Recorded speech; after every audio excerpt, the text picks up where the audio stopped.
Les rumeurs, elles s'affichent royalement. Ce mardi 12 décembre, Laetitia d'Espagne, récemment au cœur d'une polémique après des soupçons d'infidélité, a effectué une sortie absolument rayonnante, en solo, à Madrid. Souriante, la reine avait retrouvé ses looks basiques et n'a pas fait une seule allusion aux révélations qui ont secoué l'Espagne. Elle ne laissera pas quelques rumeurs détruire sa vie et son mariage.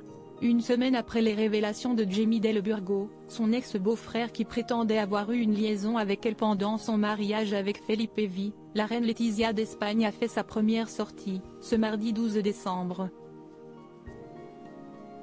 Invitée à un conseil d'administration, la reine est arrivée absolument rayonnante, dans un manteau Milan créé par sa marque préférée, Carolina Herrera.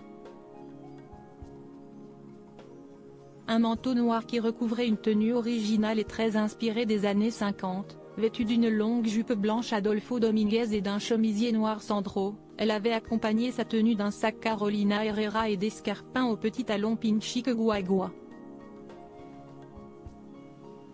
Une tenue parfaite pour ce genre de sortie, en solo dans Madrid, et qui a permis à tout le monde d'oublier ces fameuses rumeurs qui sont tirées d'un livre de Jamie Del Burgo, qui avait expliqué avoir connu l'ex-journaliste au début des années 2000, avant qu'elle ne tombe amoureuse de Felipe V et qu'elle n'ait entré dans la famille royale en 2004. Mais selon lui, leur histoire d'amour avait continué jusqu'en 2011, jusqu'à ce que la souveraine, qui n'était encore à l'époque que princesse des Asturies, ne rompe. Et qu'il n'épouse sa petite sœur Thelma. Une rumeur qui a fait de gros remous en Espagne, notamment en raison d'un selfie publié sur Twitter par le fameux Jamie Del Burgo, et qui montre une femme ressemblant à la reine d'Espagne avec une écharpe noire autour du cou, qui, selon lui, est la sienne. Une photo désormais supprimée, mais qui a interrogé plusieurs médias. Le Palais Royal, quant à lui, n'a pas voulu faire de commentaires.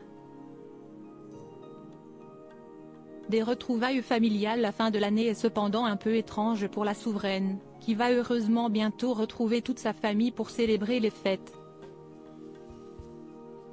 Il faut dire qu'en cette fin 2023, tout le monde est éparpillé. Léonore, sa fille aînée de 18 ans, étudie depuis mi-août dans une académie militaire de Saragossa. Sofia, quant à elle, la cadette de 16 ans, est partie au pays de Galles pour 2 ans d'études avant le bac. Et si la séparation n'avait pas été simple pour les deux jeunes filles, aujourd'hui toutes les deux semblent épanouies et ravies de revoir bientôt leurs parents. Et si est tout ce qui compte.